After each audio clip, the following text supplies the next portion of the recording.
का क्या ओम कहना। शांति। 4:1:25 मधुर महावाक्य। मिठे बाबा कहे, मिठे बच्चे, तुमे माने अशरीर होई बाबा को जितेबाला स्मरण करुछ सेतेबेले तुम पाई एही नुआ दुनिया ही समाप्ति होई जाउची। देह एवं देहर दुनिया को भूली जाउछ। प्रश्न, बाबा द्वारा समस्त संतान मान को ज्ञानर तृतीय नेत्र काहेकि मिली?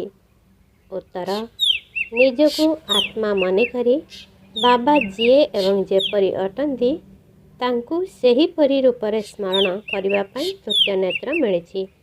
किंतु एही तृतीय नेत्र सेतेबेले काम करिब जेतेबेले संपूर्ण जोगयुक्त होई रहिब, अर्थात एकमात्र बाबांक सहित सच्चा प्रेम रहिब। कहार नाम रूपरे छंदी होई नथिबो, माया बाबांक सहित प्रीति रखिबारे ही विघ्न पकाउछि।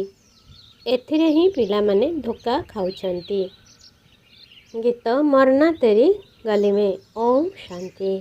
तुम्हें ब्राह्मण संतान मानक व्यतीत यही गीतर अर्थ को केही भी बुझी पारिबे नहीं।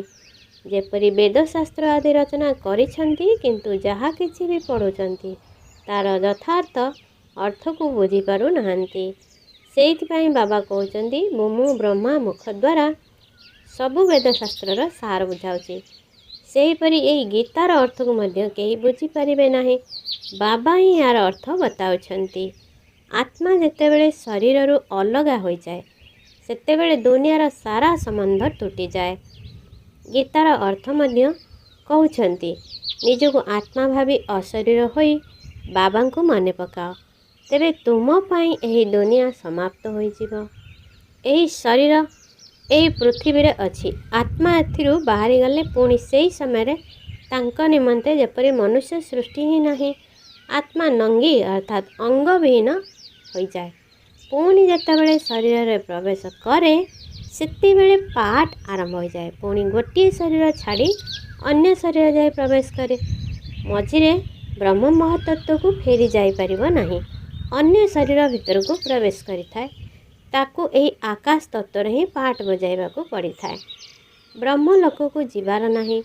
आत्मा जेतेबेले शरीर छाड़ी दिए सेतेबेले ना यही कर्मबंधन ना से कर्मबंधन रहे।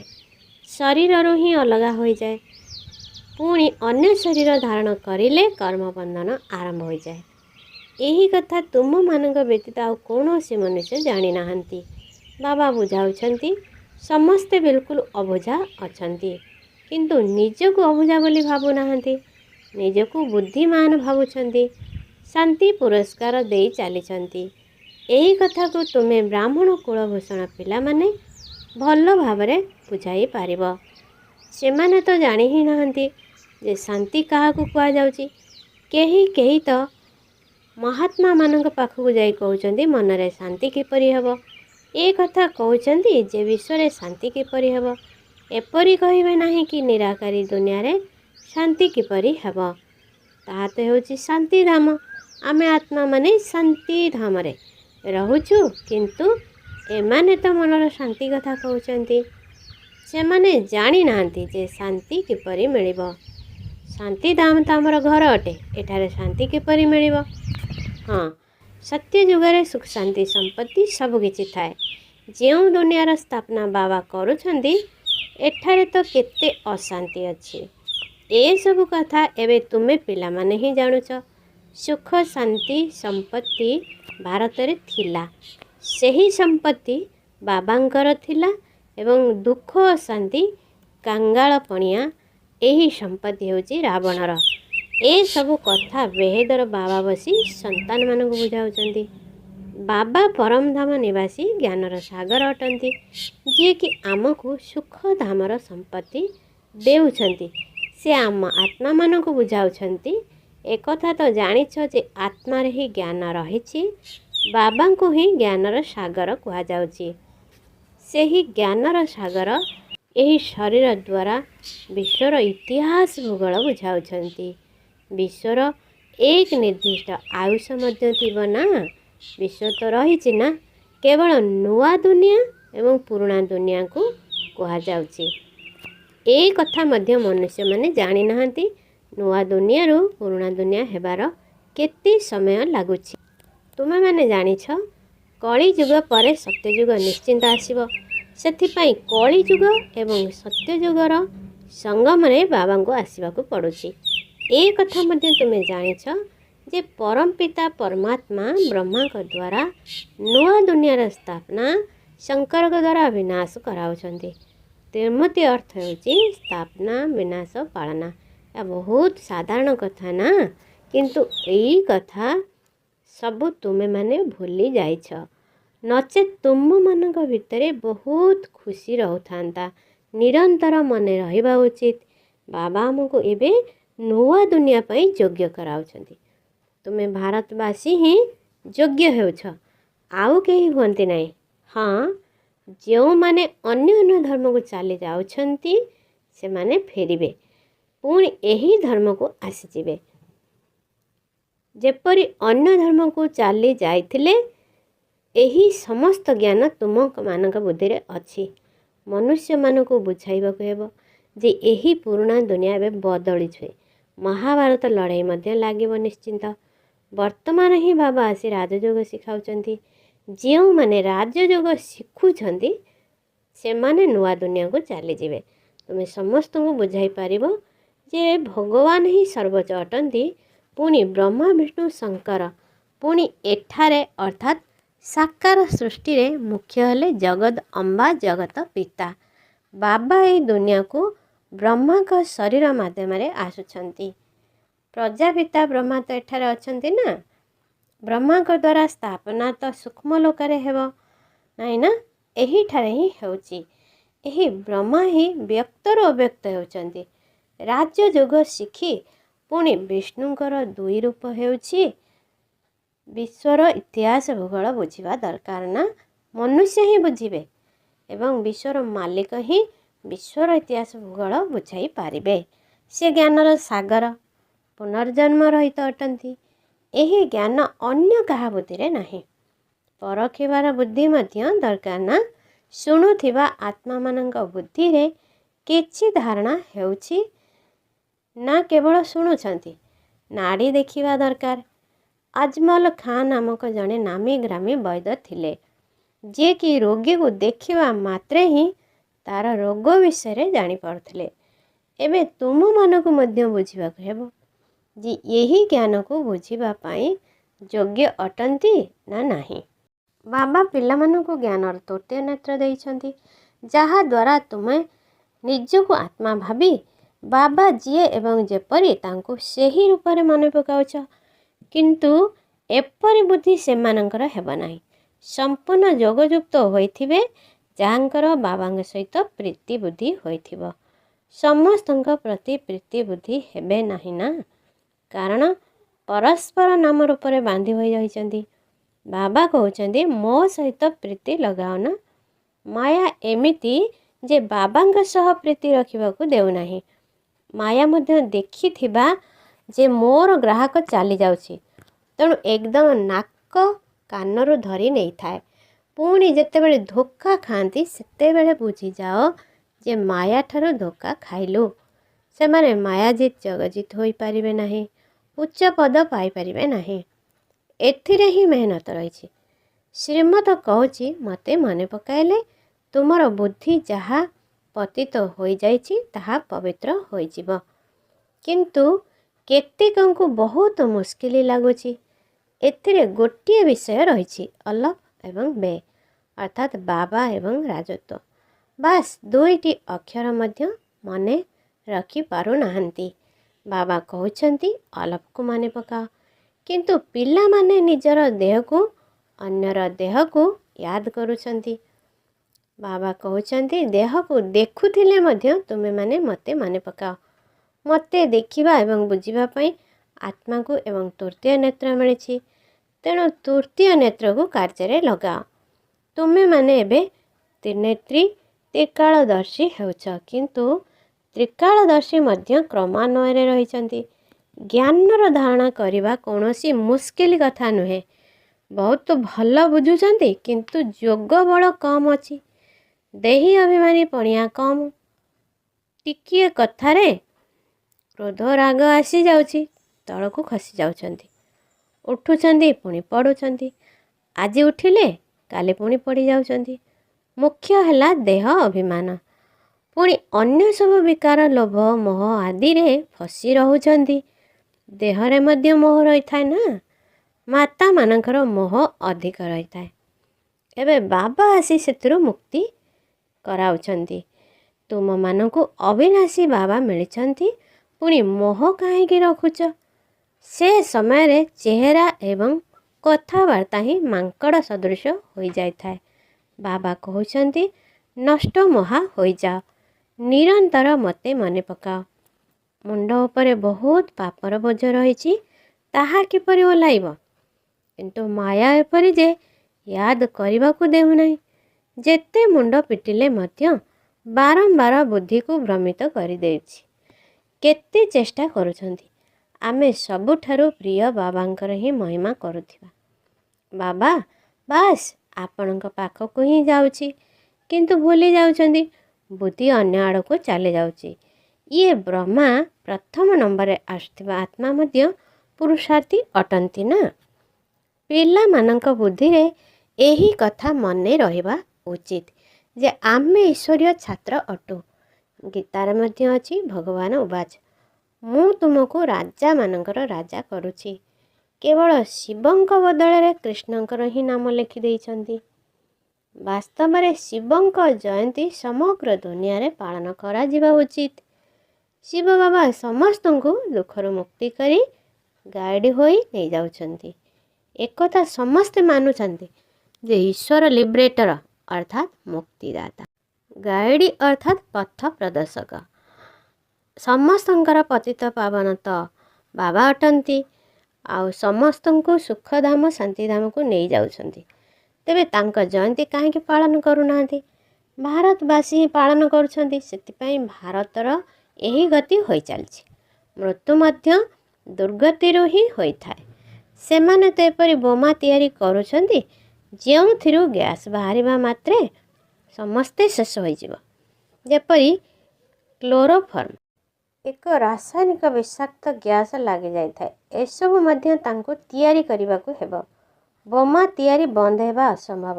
ଯାହା କଳ୍ପ ପୂର୍ବରୁ ହୋଇଥିଲା ତାହା ଏବେ ପୁନରାବୃତ୍ତି ହେବ। ଏହି ବମ୍ ଏବଂ କ୍ଷେପଣାସ୍ତ୍ର ଦ୍ୱାରା ପ୍ରାକୃତିକ ବିପର୍ଯ୍ୟୟ ଦ୍ୱାରା ପୁରୁଣା ଦୁନିଆର ବିନାଶ ଏବଂ ଏବେ ମଧ୍ୟ ହେବ। ଯେତେବେଳେ ବିନାଶର ସମୟ ହେବ, ଡ୍ରାମା ପ୍ଲାନ୍ ଅନୁସାରେ ସେମାନେ ଅଭିନୟ କରିବାକୁ ଆସିବେ। ଡ୍ରାମା ବିନାଶ ନିଶ୍ଚୟ କରାଇବ। ରକ୍ତର ନଦୀ ଏହିଠାରେ ଅର୍ଥାତ୍ ଭାରତରେ ହିଁ ବହିବ। ଗୃହ ଯୁଦ୍ଧରେ ପରସ୍ପରକୁ ମାରି ଦେଇଥାନ୍ତି ନା, କିନ୍ତୁ ତୁମମାନଙ୍କ ଭିତରୁ ମଧ୍ୟ ଅଳ୍ପ କିଛି ପିଲା ଜାଣିଛନ୍ତି ଯେ ଏହି ଦୁନିଆ ବଦଳୁଛି। ଏବେ ଆମେ ସୁଖଧାମକୁ ଯାଉଛୁ। ତେଣୁ ସର୍ବଦା ଜ୍ଞାନର ଅତୀନ୍ଦ୍ରିୟ ସୁଖରେ ରହିବା ଉଚିତ। ଯେତେ ଯୋଗ କରିବ ସେତେ ସୁଖ ବଢ଼ି ଚାଲିବ। ଛି ଛି ଦେହରୁ ନଷ୍ଟ ହୋଇଯିବ। ବାବା କେବଳ କହୁଛନ୍ତି ଅଲପକୁ ସ୍ମରଣ କରିଲେ ବେ ଅର୍ଥାତ୍ ରାଜତ୍ୱ ତୁମର ହୋଇଯିବ। 1 ସେକେଣ୍ଡରେ ରାଜତ୍ୱ ପ୍ରାପ୍ତ ହେବ। ବାଦଶାହାଙ୍କ ସନ୍ତାନ ଜନ୍ମ ହେଲା ଅର୍ଥାତ୍ ବାଦଶାହା ହେଲା ନା। ତେଣୁ ବାବା କହୁଛନ୍ତି ମୋତେ ସ୍ମରଣ କରିଚାଲ ଏବଂ ଚକ୍ରକୁ ସ୍ମରଣ କର, ତେବେ ଚକ୍ରବର୍ତ୍ତୀ ମହାରାଜା ହୋଇଯିବ। ସେଇଥିପାଇଁ ଗାୟନ କରାଯାଏ 1 ସେକେଣ୍ଡରେ ଜୀବନ ମୁକ୍ତି ମିଳିପାରିବ ଏବଂ 1 ସେକେଣ୍ଡରେ ମଧ୍ୟ ଭିକାରୀରୁ ରାଜକୁମାର ହୋଇପାରିବ। କେତେ ବଢ଼ିଆ କଥା ଅଟେ। ତେଣୁ ଶ୍ରୀମତରେ ଭଲ ଭାବରେ ଚାଲିବା ଦରକାର। ପ୍ରତି ପଦକ୍ଷେପରେ ରାୟ ନେବାକୁ ପଡ଼ିଥାଏ। ବାବା ବୁଝାଉଛନ୍ତି ମଧୁର ସନ୍ତାନଗଣ ଟ୍ରଷ୍ଟି ହୋଇ ରହିଲେ ମମତା ତୁଟିଯିବ। କିନ୍ତୁ ଟ୍ରଷ୍ଟି ହେବା ମାଉସୀ ଘର କଥା ନୁହେଁ। ଇଏ ନିଜେ ଟ୍ରଷ୍ଟି ହୋଇ ପିଲାମାନଙ୍କୁ ମଧ୍ୟ ଟ୍ରଷ୍ଟି କରୁଛନ୍ତି। ଶିବ ବାବା କ'ଣ କିଛି ଗ୍ରହଣ କରନ୍ତି କି? କହୁଛନ୍ତି ତୁମେ ଟ୍ରଷ୍ଟି ଅର୍ଥାତ୍ ନିମିତ୍ତ ହୋଇ ସମ୍ଭାଳ। ନିମିତ୍ତ ହେଲେ ମମତା ତୁଟିଯିବ। ଏହି କଥା ଲୋକମାନେ ମଧ୍ୟ କହୁଛନ୍ତି। ଈଶ୍ୱର ହିଁ ସବୁ କିଛି ଦେଇଛନ୍ତି। ପୁଣି କିଛି କ୍ଷତି ହୋଇଗଲା ଅଥବା କେହି ମରିଗଲେ ତେବେ ଦୁଃଖରେ ବେମାର ହୋଇଯାଇଥାନ୍ତି। କିଛି ମିଳିଗଲେ ଖୁସି ହୁଅନ୍ତି। ଯଦି କହୁଛ ସବୁ କିଛି ଈଶ୍ୱର ଦେଉଛନ୍ତି, ତେବେ ମରିବା ସମୟରେ କାନ୍ଦିବା କ'ଣ ଦରକାର? କିନ୍ତୁ ମାୟା ମଧ୍ୟ କମ୍ ନୁହେଁ। ଏହା କୌଣସି ମାଉସୀ ଘର କଥା ନୁହେଁ। ବର୍ତ୍ତମାନ ବାବା କହୁଛନ୍ତି ତୁମେ ମୋତେ ଏଥିପାଇଁ ଡାକିଛ, ଯେ ପତିତ ଦୁନିଆରେ ଆମେ ଆଉ ରହିବାକୁ ଚାହୁଁନାହୁଁ। ତେଣୁ ଆମକୁ ପବିତ୍ର ଦୁନିଆକୁ ନେଇ ଚାଲ, ନିଜ ସାଥିରେ ନେଇ ଚାଲ, କିନ୍ତୁ ଏହାର ଅର୍ଥକୁ ମଧ୍ୟ ବୁଝୁନାହାନ୍ତି। ପତିତ ପାବନ ଆସିଲେ ଶରୀର ନିଶ୍ଚିନ୍ତ ବିନାଶ ହେବ ନା, ତେବେ ତ ଆତ୍ମାମାନଙ୍କୁ ସାଥିରେ ନେଇଯିବେ। ତେଣୁ ଏପରି ବାବାଙ୍କ ସହିତ ପ୍ରୀତି ବୁଦ୍ଧି ରଖିବା ଦରକାର। ସେହି ଜଣଙ୍କ ସହିତ ହିଁ ସ୍ନେହ ରଖିବାକୁ ହେବ, ତାଙ୍କୁ ହିଁ ସ୍ମରଣ କରିବାକୁ ଦରକାର। ମାୟାର ତୋଫାନ ତ ଆସିବ, କିନ୍ତୁ କର୍ମେନ୍ଦ୍ରିୟ ଦ୍ୱାରା କୌଣସି ବିକର୍ମ କରିବା ଉଚିତ ନୁହେଁ, କାରଣ ତାହା ବେନିୟମ ହୋଇଯିବ। ବାବା କହୁଛନ୍ତି, ମୁଁ ଆସି ଏହି ଶରୀର ଆଧାର ନେଉଛି, ଏହା ବ୍ରହ୍ମାଙ୍କର ଶରୀର ଅଟେ ନା। ତୁମମାନଙ୍କୁ ବାବାଙ୍କ ସ୍ମରଣ କରିବାକୁ ହେବ। ତୁମେମାନେ ଜାଣିଛ ବ୍ରହ୍ମା ମଧ୍ୟ ପିତା ଏବଂ ଶିବ ମଧ୍ୟ ପିତା ଅଟନ୍ତି। ବିଷ୍ଣୁ ଏବଂ ଶଙ୍କରକୁ ବାବା ବୋଲି କୁହାଯିବ ନାହିଁ। ଶିବ ବାବା ନିରାକାର ପିତା ଅଟନ୍ତି, ପ୍ରଜାପିତା ବ୍ରହ୍ମା ସାକାରୀ ପିତା ଅଟନ୍ତି। ଏବେ ତୁମେ ସାକାର ଦ୍ୱାରା ନିରାକାର ବାବାଙ୍କ ଠାରୁ ବର୍ଷା ନେଉଛ। ଦାଦା ଅର୍ଥାତ୍ ଜେଜେବାପା ଶିବ ବାବା ଏହାଙ୍କ ମଧ୍ୟରେ ପ୍ରବେଶ କରୁଛନ୍ତି, ସେଥିପାଇଁ କୁହାଯାଉଛି ଦାଦାଙ୍କର ବର୍ଷା। ବାବାଙ୍କ ଦ୍ୱାରା ଆମେ ନେଉଛୁ। ଦାଦା ଜେଜେବାପା ହେଉଛନ୍ତି ନିରାକାର, ବାବା ହେଉଛନ୍ତି ସାକାର। ଏହା କେତେ ବିଚିତ୍ର ଏବଂ ନୂଆ କଥା ଅଟେ। ତ୍ରିମୂର୍ତ୍ତି ଦେଖାଉଛନ୍ତି କିନ୍ତୁ କିଛି ବୁଝୁନାହାନ୍ତି। ଶିବଙ୍କୁ ଅଲଗା କରିଦେଇଛନ୍ତି। ବାବା କେତେ ଭଲ ଭଲ କଥା ବୁଝାଉଛନ୍ତି। ତେଣୁ ଖୁସିରେ ରହିବା ଉଚିତ ଯେ ଆମେ ତାଙ୍କର ଛାତ୍ର ହୋଇଛୁ। ବାବା ଆମର ବାପା, ଶିକ୍ଷକ, ସଦ୍ଗୁରୁ ଅଟନ୍ତି। ଏବେ ତୁମେମାନେ ବିଶ୍ୱର ଇତିହାସ ଭୂଗୋଳ ବେହେଦ ବାବାଙ୍କ ଠାରୁ ଶୁଣୁଛ, ପୁଣି ଅନ୍ୟମାନଙ୍କୁ ଶୁଣାଉଛ। ଏହା ତ 5000 ବର୍ଷର ଚକ୍ର। କଲେଜରେ ପିଲାମାନଙ୍କୁ ମଧ୍ୟ ବିଶ୍ୱର ଇତିହାସ ଭୂଗୋଳ ବୁଝାଇବା ଉଚିତ। 84 ଜନ୍ମର ସିଡ଼ି କ'ଣ? ଭାରତର ଆରୋହଣ କଳା, ଅବରୋହଣ କଳା କିପରି ହେଉଛି, ଏହାକୁ ବୁଝାଇବାକୁ ହେବ। 1 ସେକେଣ୍ଡରେ ଭାରତ ସ୍ୱର୍ଗ ହୋଇଯାଉଛି, ପୁଣି 84 ଜନ୍ମରେ ଭାରତ ନର୍କ ହେଉଛି। ଏହା ତ ବହୁତ ସହଜ କଥା। ଭାରତ ସୁବର୍ଣ୍ଣ ଯୁଗରୁ ଲୌହ ଯୁଗକୁ କିପରି ଆସିଲା, ଏକଥା ଭାରତବାସୀଙ୍କୁ ବୁଝାଇବା ଦରକାର। ଟିଚର୍ସକୁ ମଧ୍ୟ ବୁଝାଇବାକୁ ହେବ। ଏହା ଈଶ୍ୱରୀୟ ଜ୍ଞାନ, ତାହା ଭୌତିକ ଜ୍ଞାନ। ସେହି ଜ୍ଞାନ ତାଙ୍କୁ ମନୁଷ୍ୟମାନେ ଦେଉଛନ୍ତି, ଏହାକୁ ପରମପିତା ପରମାତ୍ମା ଦେଉଛନ୍ତି। ଶିବ ବାବା ମନୁଷ୍ୟ ସୃଷ୍ଟିର ହିଁ ବୀଜରୂପ, ତେଣୁ ତାଙ୍କ ପାଖରେ ମନୁଷ୍ୟ ସୃଷ୍ଟିର ହିଁ ଜ୍ଞାନ ରହିବ। ଆଚ୍ଛା, ମିଠେ ମିଠେ ଶିଖିଲ ଦେ ସନ୍ତାନମାନଙ୍କ ପ୍ରତି ମାତା ପିତା ବାପଦାଦାଙ୍କର ମଧୁର ସ୍ନେହ ସମ୍ପନ୍ନ ଶୁଭେଚ୍ଛା ସୁପ୍ରଭାତ। ଆତ୍ମିକ ପିତାଙ୍କର ଆତ୍ମିକ ସନ୍ତାନମାନଙ୍କୁ ନମସ୍ତେ। ଆତ୍ମିକ ସନ୍ତାନମାନଙ୍କର ଆତ୍ମିକ ମାତା ପିତାଙ୍କୁ ନମସ୍ତେ ନମସ୍ତେ ନମସ୍ତେ। ଧାରଣା ପାଇଁ ମୁଖ୍ୟ ସାର 1. ଏହି ଛି ଦେହଠାରୁ ସମ୍ପୂର୍ଣ୍ଣ ନଷ୍ଟ ହୋଇ ଜ୍ଞାନର ଅତୀନ୍ଦ୍ରିୟ ସୁଖରେ ରହିବାକୁ ହେବ। ବୁଦ୍ଧିରେ ରହୁ ଯେ ବର୍ତ୍ତମାନ ଏହି ଦୁନିଆ ବଦଳିବାକୁ ଯାଉଛି ଏବଂ ଆମେ ନିଜର ସୁଖଧାମକୁ ଯାଉଛୁ। 2. ନିମିତ୍ତ ହୋଇ ସବୁକିଛି ଦାୟିତ୍ୱ ସମ୍ଭାଳି ନିଜର ମମତା ତୁଟାଇ ଦେବାକୁ ହେବ। ଏକମାତ୍ର ବାବାଙ୍କ ସହିତ ସଚ୍ଚା ପ୍ରୀତି ରଖିବାକୁ ହେବ। କର୍ମେନ୍ଦ୍ରିୟ ଦ୍ୱାରା କେବେ ବି କୌଣସି ବିକର୍ମ ହେବା ଉଚିତ ନୁହେଁ। ବରଦାନ, ବ୍ରହ୍ମା ବାବାଙ୍କ ଭଳି ନିଜର ଶ୍ରେଷ୍ଠରୁ ଶ୍ରେଷ୍ଠ ଚିତ୍ର ନିର୍ମାଣ କରୁଥିବା ପରୋପକାରୀ ହୁଅ। ଶ୍ରେଷ୍ଠ ସ୍ମୃତି ଏବଂ ଶ୍ରେଷ୍ଠ କର୍ମ ଦ୍ୱାରା ନିଜର ଭାଗ୍ୟର ଚିତ୍ର ତ ସବୁ ପିଲା ତିଆରି କରୁଛନ୍ତି। ଏବେ କେବଳ ସମ୍ପୂର୍ଣ୍ଣତାର ବା ବ୍ରହ୍ମା ବାବାଙ୍କ ସମାନ ଶ୍ରେଷ୍ଠରୁ ଶ୍ରେଷ୍ଠ ହେବାର ଅନ୍ତିମ ସ୍ପର୍ଶ ବାକି ରହିଛି। ଏଥିପାଇଁ ପରୋପକାରୀ ହୁଅ, ଅର୍ଥାତ୍ ସ୍ୱାର୍ଥ ଭାବଠାରୁ ସର୍ବଦା ମୁକ୍ତ ରୁହ। ପ୍ରତ୍ୟେକ ପରିସ୍ଥିତିରେ, ପ୍ରତ୍ୟେକ କାର୍ଯ୍ୟରେ, ପ୍ରତ୍ୟେକ ସହଯୋଗୀ ସଂଗଠନ ଭିତରେ ଯେପରି ନିଃସ୍ୱାର୍ଥପଣିଆ ରହିବ, ସେତିକି ହିଁ ପରୋପକାରୀ ହୋଇପାରିବ ଏବଂ ସର୍ବଦା ନିଜକୁ ଭରପୁର ଅନୁଭବ କରିବ। ସର୍ବଦା ପ୍ରାପ୍ତି ସ୍ୱରୂପର ସ୍ଥିତିରେ ସ୍ଥିତ ରହିବ ଏବଂ ନିଜ ପ୍ରତି କିଛି ବି ସ୍ୱୀକାର କରିବ ନାହିଁ। ସ୍ଲୋଗାନ, ସର୍ବସ୍ୱ ତ୍ୟାଗୀ ହେଲେ ଯାଇ ସରଳତା ବା ସହନଶୀଳତାର ଗୁଣ ଆସିବ। ଓମ୍ ଶାନ୍ତି। है हमने प्यार वो पाया जो दुनिया पा नहीं सकती। હું વિશેષ આત્મા માટે, હું નંબર 1 આત્મા માટે, હું પરમાત્મા સ્નેહી આત્મા માટે.